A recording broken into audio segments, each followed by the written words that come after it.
Kanchipuram వకుడా silks నాణ్యత మా ప్రాధాన్యత. మదీనాగూడ, మియాపూర్, హైదరాబాద్ లో త్వరలో శుభారంభం. ఎస్ఎల్బిసి సొరంగం వద్ద రెస్క్యూ ఆపరేషన్ కూడా సహాయక చర్యలు కూడా ఇంకా కొనసాగుతున్న పరిస్థితి. ఈ రోజు 18వ రోజు.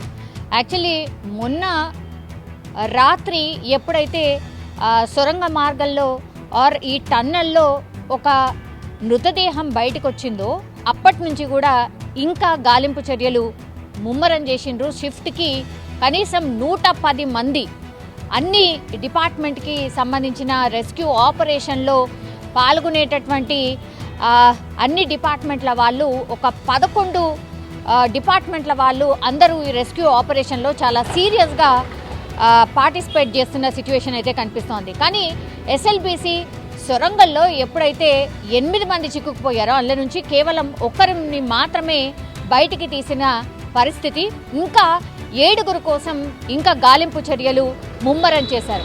సో మాన్యువల్లీ పాసిబుల్ కావట్లేదు కాబట్టి గతంలో మొన్న సీఎం రేవంత్ రెడ్డి ఒక రివ్యూ నిర్వహించారు. ఎస్ఎల్బిసి టన్నల్ని లోపల చూసిన తర్వాత ఈ రెస్క్యూ ఆపరేషన్ని ఎట్లా స్పీడప్ చేయాలి, ఇంకేం చేస్తే బాగుంటుంది అనే సజెషన్లో భాగంగా రోబోలను కూడా ఇందులో ఇన్వాల్వ్ చేయండి. రోబోల ద్వారా కూడా మనం ఇంకా ఈ రెస్క్యూ ఆపరేషన్ని ఏమైనా స్పీడప్ చేయొచ్చా అని అధికారులను అడిగినప్పుడు వాళ్ళు రోబోలను కూడా ఇట్లా ఈ టన్నల్లో ఇంకా మిగతా 7 బయటకు తీయడానికి మనం ఉపయోగించవచ్చు అన్న ఒక థాట్ ప్రాసెస్లో భాగంగా సీఎం రేవంత్ రెడ్డి సూచన మేరకైతే ఈరోజు టన్నల్లోకి అన్వీ కంపెనీకి సంబంధించిన అన్వీ రోబో బృందం ఎస్ఎల్బిసి టన్నల్లోకి రోబోను తీసుకొని వెళ్ళడం జరిగింది. ఈ రోబో ఏం చేస్తుంది అనంటే ఎగ్జాక్ట్లీ ఇప్పుడు మొన్న ఈ డాగ్స్ని తీసుకెళ్లిన తర్వాత ఎక్కడ ఈ 7 ఎక్కడున్నారు అనేది కనిపెట్టడం జరిగింది. దాన్ని పాయింట్ D1, D2గా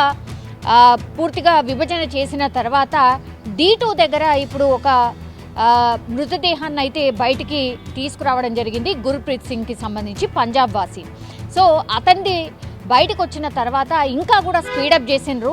ఎక్కడ ఎగ్జాక్ట్లీ ఉన్నాయని తెలుస్తుంది కానీ పైన మట్టి బురద కావచ్చు, ఆ తర్వాత ఈ TBM ఈ బోరింగ్ మిషన్కి సంబంధించిన పూర్తిగా ఆ మెషిన్కి సంబంధించి ఆ ఐరన్కి సంబంధించిన పూర్తి ఏవైతే ఆ బోరింగ్ మిషన్కి ఉంటాయో అవన్నిటిని కూడా కట్ చేయడం పెద్ద సవాల్గా మారింది. సో దాని కింద ఇప్పుడు ఈ మిగతా 7 సంబంధించిన ఆనవాళ్ళు ఉన్నాయి. సో మట్టి బురద, ఆ తర్వాత TBM మిషన్ ఇవన్నిటిని తొలగించడానికి చాలా టైం పడుతుంది. ఇప్పుడు మొన్న గుర్ప్రీత్ సింగ్కి సంబంధించిన మృతదేహం వెలికి తీయడానికి కూడా 24 గంటల సమయం పట్టింది. ఇప్పుడు ఎగ్జాక్ట్లీ ఈ 7 ఎక్కడైతే చిక్కుకుపోయి ఉండేనో ఆ TBM మిషన్కి ముందు భాగంలో కేవలం ఈ 14 కిలోమీటర్ల దగ్గర ప్రమాదం జరిగింది. ఆ ప్రమాదానికి కేవలం 50 మీటర్ల మధ్యలోనే ఈ మిగతా 7 చిక్కుకుపోయారు. కానీ ఆ లోపల మట్టి బురద, ఆ తర్వాత పూర్తిగా ఈ TBM మిషన్ ఉండడంతో వీళ్ళని వెలికి తీయడం చాలా కష్టంగా మారిపోయింది. అందుకనే రోబోలను ఈరోజు తీసుకొచ్చి రోబోల ద్వారా ఇంకా ఏమైనా ఫాస్ట్గా ఈ పనులు స్పీడప్ చేయొచ్చా, ఆ తొలగించే ప్రక్రియను స్పీడప్ చేయొచ్చా అనే ప్రయత్నం కూడా ఈరోజు జరగబోతోంది. ఒక బృందం అయితే టన్నెల్ లోపలికి వెళ్ళింది. ఎప్పుడైతే ఈ మిషన్కి సంబంధించిన వర్క్ జరుగుతుందో ఆ పైన పెచ్చులు ఏవైతే ఉంటాయో అవి కూడా ఊడిపడుతున్న సిచ్యువేషన్ అయితే కనిపిస్తోంది. లోపలికి ఎక్కడైతే రెస్క్యూ ఆపరేషన్ జరుగుతుందో అక్కడ ప్రాపర్గా కూడా ఆక్సిజన్ అంతగా అందట్లేదు అనేది కూడా ఈ రెస్క్యూ ఆపరేషన్లో పాల్గొన్నటువంటి వాళ్ళు చెప్తున్న సిచ్యువేషన్. సో వాళ్ళు కూడా వాళ్ళ ప్రాణాలని రిస్క్ చేస్తూ ఈ రెస్క్యూ ఆపరేషన్ని ఫినిష్ చేయాలని దృఢ నిశ్చయంతో పూర్తిగా సీరియస్గా ఒక వర్క్ అయితే నడుస్తోంది. ఈరోజు రోబోలు లోపలికి వెళ్ళాయి కాబట్టి, ఒక బృందం రోబోని తీసుకొని లోపలికి వెళ్ళింది కాబట్టి అక్కడ ఇంకేమైనా పురోగతి సాధించే అవకాశం ఉంటుందా? ఎందుకంటే రోబోని ఇంకా లోపల్లాగా తీసుకువెళ్ళి ఆ మెషిన్కి సంబంధించి కావచ్చు, ఆ హెవీ వస్తువులు ఏవైతే ఉన్నాయో వాటిని తొలగించడానికి ఏమైనా ఉపయోగపడుతుందా అని ఒక ట్రయల్ అయితే చెయ్యబోతున్నారు.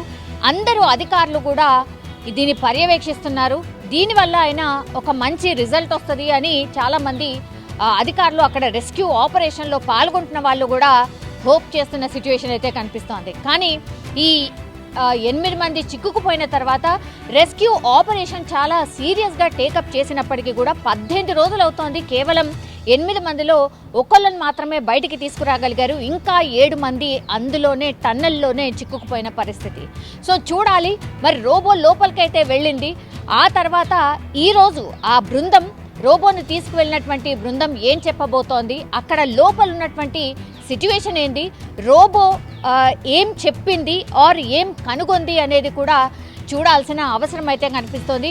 ఒక హోప్ అయితే ఉంది. బికాస్ రోబోని లోపలికి తీసుకువెళ్ళడం అని అంటే ఇది అంటే బిగ్గెస్ట్ టాస్క్ అని కూడా అనుకోవచ్చు. ఒకవేళ రోబో లోపలికి వెళ్ళిన తర్వాత ఈ ఆపరేషన్ ఇంకేమైనా ఈజీ అవుతుందా అనేదైతే చాలామంది ఎదురు చూస్తున్న సిచ్యువేషన్ అయితే కనిపిస్తోంది. ఇది కేవలం మన దగ్గర జరిగినటువంటి ప్రమాదం, కానీ ఇంకెక్కడైనా ఇట్లాంటి టన్నెల్ పనులు జరుగుతున్నప్పుడు మాత్రం రెస్క్యూ అవసరమైతే ఇప్పుడు ఇక్కడ జరుగుతున్న ఆపరేషన్స్ అన్నీ కూడా ఇంప్లిమెంట్ చేయడానికి ఫర్దర్గా నెక్స్ట్ ఇంకెక్కడైనా ఇట్లాంటి ప్రమాదం జరిగితే ఇక్కడ ఏం ఫాలో అయ్యారో అక్కడ ఫాలో అయ్యే అవకాశం ఉంటుంది అని ఇప్పుడు అధికారులు కావచ్చు, రెస్క్యూకి సంబంధించి ఆపరేషన్లో పాల్గొంటున్న వాళ్ళకి ఇది ఒక లాంటి ఎక్స్పీరియన్స్ అవుతుంది అని మాత్రం చెప్పొచ్చు. కానీ ఈ 7గురిని వెలికి తీయడానికి మాత్రం రెస్క్యూ ఆపరేషన్ చాలా సీరియస్గా SLBC టన్నల్ దగ్గర జరుగుతున్న పరిస్థితి అయితే కనిపిస్తోంది.